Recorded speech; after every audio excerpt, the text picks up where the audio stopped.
Bonjour chers amis, nous allons aujourd'hui, à travers notre cours de MAO, voir le travail, attention, faut pas que ça tombe, le travail des corps et du hautbois, de la flûte, également de quelques percussions à travers un simple morceau qui utilise quelques accords comme l'accord de sol mineur diminué, l'accord de triton mi, si bémol ré et enfin l'accord de la septième.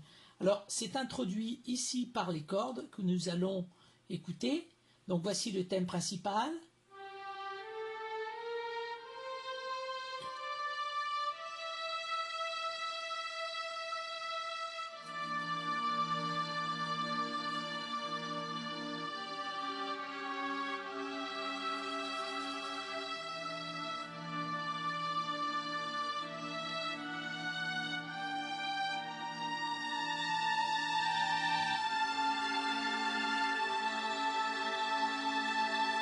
Voilà, donc j'ai enregistré ici les cordes. Donc, l'accord de triton, ici, que nous pouvons faire. Voilà. L'accord de la septième. L'accord de sol mineur. Ok, ce sont les accords que l'on va trouver. Alors, nous allons introduire maintenant le jeu du corps. Le corps, eh bien, lui, va faire les accords de trois sons. Trois corps vont s'amuser à créer l'harmonie. Alors, nous allons les mettre et voilà ce que cela donne. C'est parti.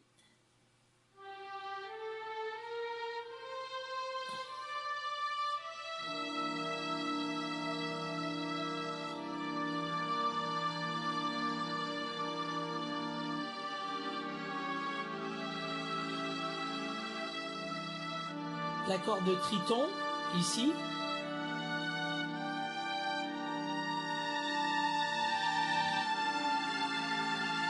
Et l'accord de la septième. Maintenant, nous allons introduire le corps solo. Alors, le corps solo va jouer ici la fondamentale de l'accord, mais également le triton. C'est-à-dire que sur l'accord de triton mi, si bémol, ré, nous allons jouer, le corps solo va jouer le fa dièse. C'est-à-dire que si je m'amuse ici,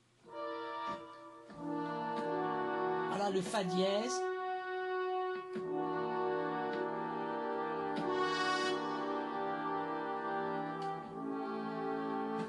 Ok, voilà, et il va, et c'est aussi le rôle du corps solo, et bien essayer de jouer un contre-champ. Ici, à la fin, le la septième, nous allons voir que le corps va jouer quelque chose d'assez intéressant. Nous allons l'écouter. Donc, le groupe de corps plus le corps solo, et bien sûr, les cordes.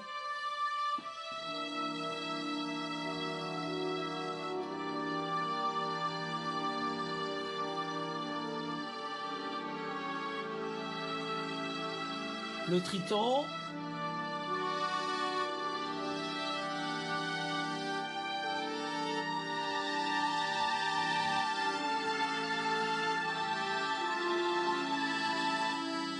Voilà.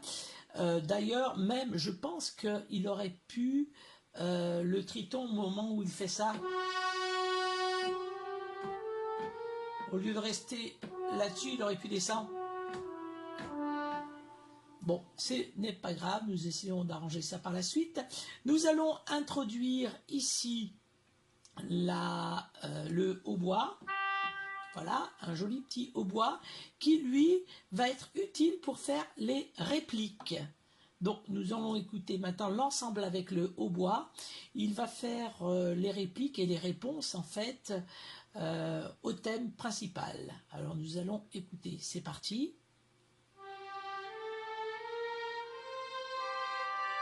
Voilà.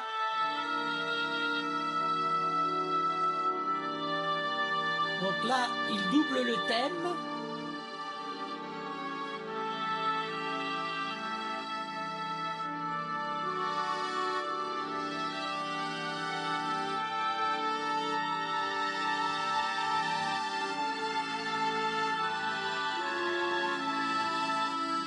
Alors là, il y a une toute petite dissonance que je n'aime pas.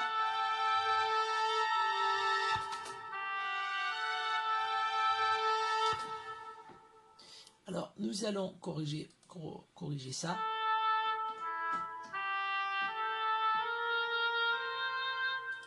Alors, en même temps, ce que je vais faire, je vais doubler le hautbois par la flûte à l'octave, ce qui va donner un son très intéressant, vous le verrez ultérieurement, parce que dans ma manip de vidéo, j'ai coupé la partie où je vous montrais ça, mais vous allez l'entendre lorsque je vais remettre la musique plus tard.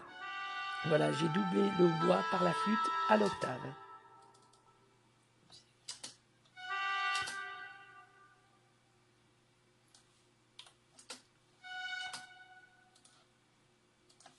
L'effet est vraiment très très beau, je trouve, pour les vents, en doublant le hautbois à l'octave par la flûte. Hein, voilà, c'est cet effet un peu particulier. Ici, nous avons un point très délicat qu'il nous faut vite expliquer. Il s'agit d'un nœud que l'on appelle un nœud de dissonance. Pourquoi un nœud de dissonance? Pour la bonne et simple raison, c'est que vous avez des quintes, vous avez des septièmes, vous avez des neuvièmes. L'oreille va entendre ces accords qui sont plus grands que des accords de 3 sons et qui rentrent dans l'harmonie dissonante. Seulement, on entend beaucoup plus la dissonance que l'harmonie qu'on veut bien entendre. Il nous faut tout de suite un petit rappel de la base de l'accord en mettant une basse. Ici, j'ai trouvé par exemple que le trombone pouvait, sous forme de swarsendo, rappeler la fondamentale de l'accord. Nous sommes ici en La, ici, dans ce coin-là. Et nous allons faire jouer au trombone swarsendo, en crescendo, la fondamentale, suivie d'une petite descente diatonique en staccato, et vous allez voir pourquoi. Alors, attendez, il y a une petite erreur, voilà.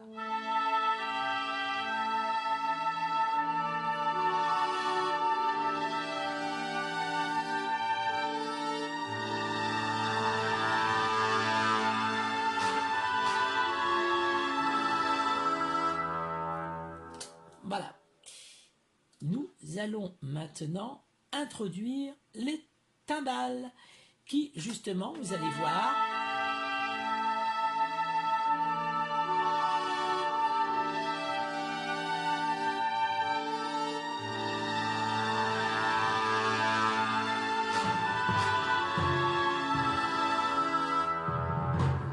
voilà, les timbales qui sont doublées par le staccato des trombones. Donc l'effet est très intéressant.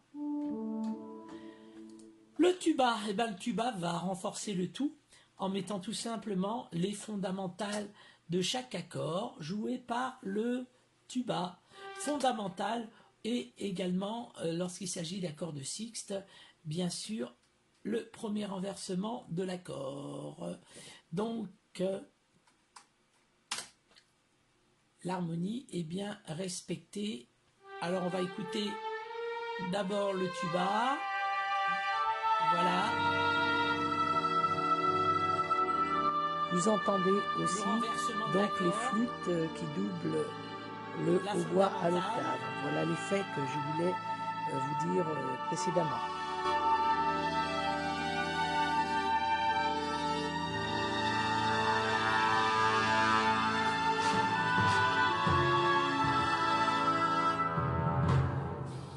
Ici, nous allons introduire maintenant le basson. Eh bien oui, le basson qui est nécessaire hein, pour respecter le quatuor des bois.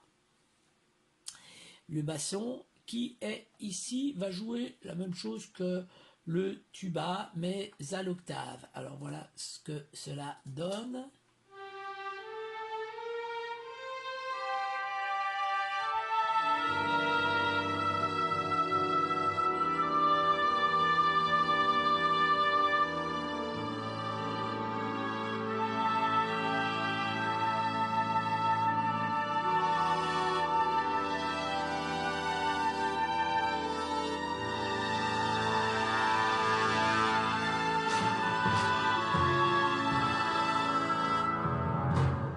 remarquerez comment est bien menée la dissonance. Tout est dans la préparation. Si vous voulez créer un accord de dissonant, veillez bien à préparer votre accord un petit peu en amont. Ici, la clarinette. Alors, clarinette, elle peut faire des tas de choses. Elle peut faire comme les corps, elle peut faire les accords, puisqu'il y a 3 clarinettes ici. Ici, je vais prendre la clarinette solo en mi bémol et je vais la faire travailler un petit peu comme Ravel en jouant sur le triton. Voilà, nous allons introduire notre clarinette.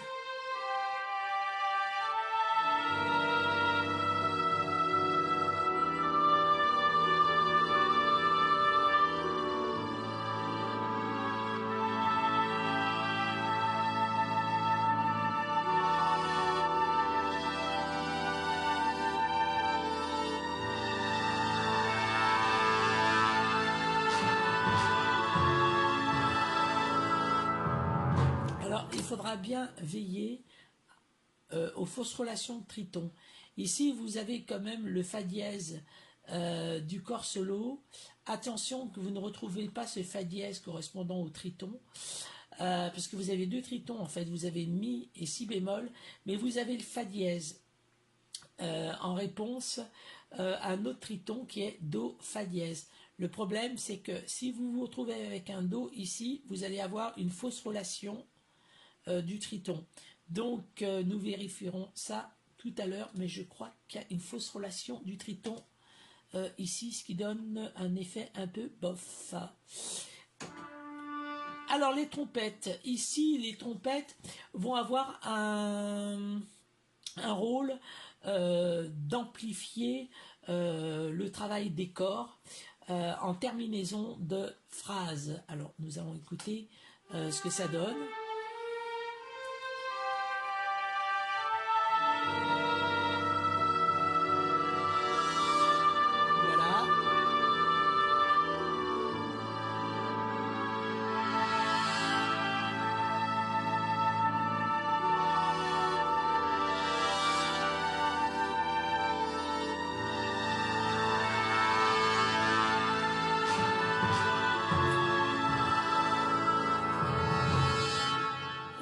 Voilà qui est très bien, très bon. Alors l'effet est très bon. Par contre, au niveau de la clarinette, je vais régler ça tout de suite.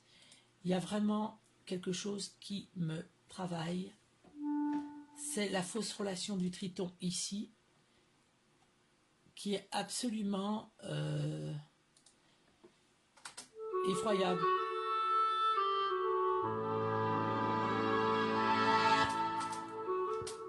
Je vais essayer de le faire jouer avant. Voilà, ici, vous avez un fa dièse qui est répété, et vous avez le la, fa dièse, pardon. Et ici, c'est un effet vraiment pas bon. Vraiment pas bon du tout. On va le supprimer. C'est bon ici, mais là, vous avez un effet. Vous aviez le fa dièse, et au-dessus, vous aviez un do joué par les corps à l'octave au-dessus.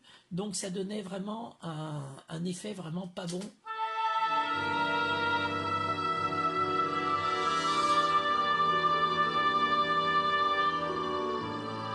Voilà. Là, ça passe. Vous voyez, vous avez plus cette dissonance, par contre, qui était vraiment très, très mauvaise. Méfiez-vous des extrêmes. Dans les parties extrêmes se cache souvent ce problème de fausse relation. Vous avez ici notre cymbale. Nous allons faire des roulis de cymbales.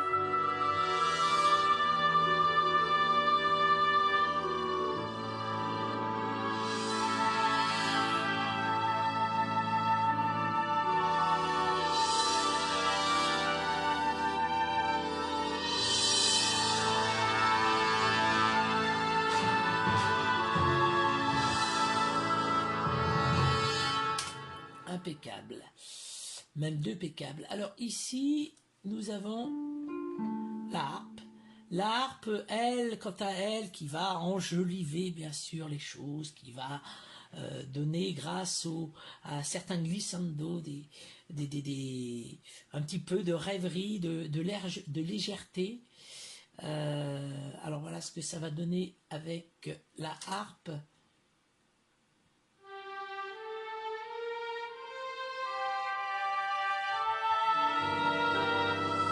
D'abord en cluck.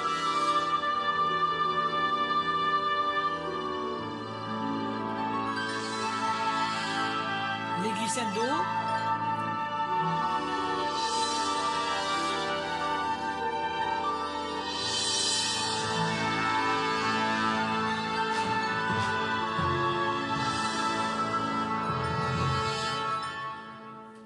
Ok.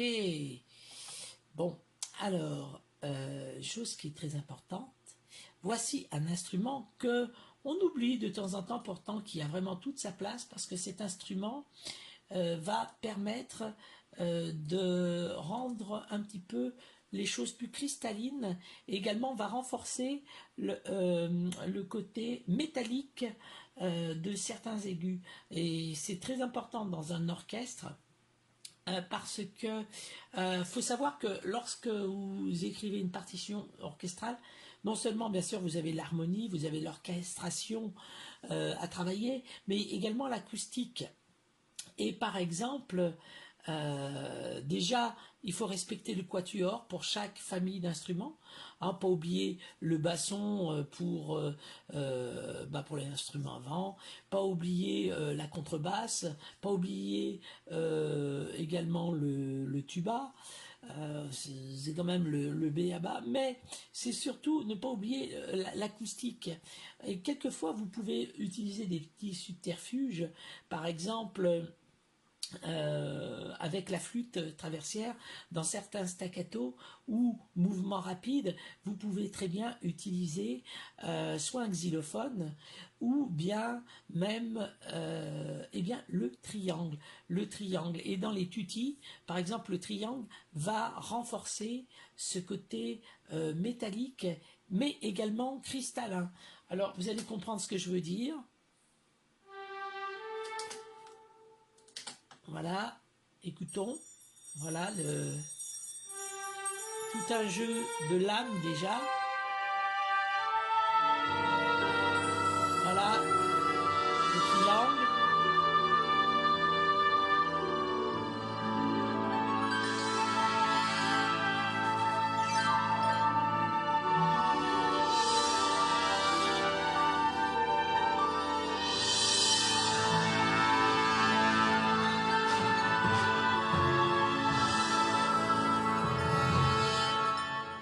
Vous avez vu juste à la fin, vous avez plutôt entendu, dans le tutti avec les trompettes, regardez. Ça a renforcé, vous avez entendu bien sûr, le petit côté cristallin, mais ça a renforcé aussi le cuivre, le timbre de la trompette. Ça fait ressortir le cuivre vraiment de la trompette.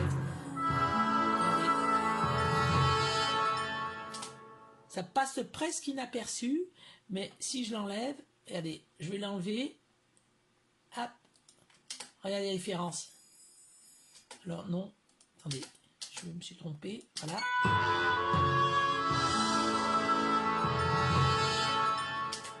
Et maintenant avec,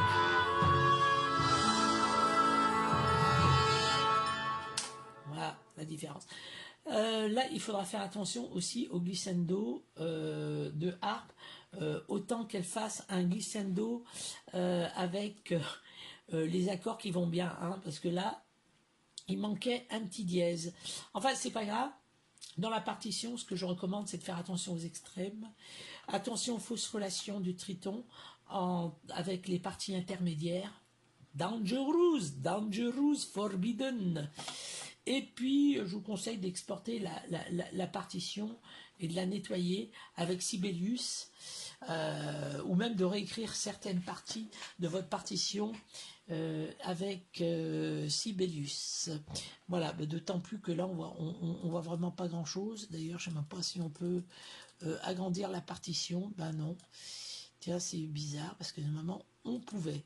Bon, c'est pas grave, on fera avec. Voilà. Donc, c'était un petit exemple d'orchestration. La prochaine fois, nous verrons les cadences dans l'orchestre. Grand moment. Je vous garantis, ça sera un grand moment. Voilà, à bientôt.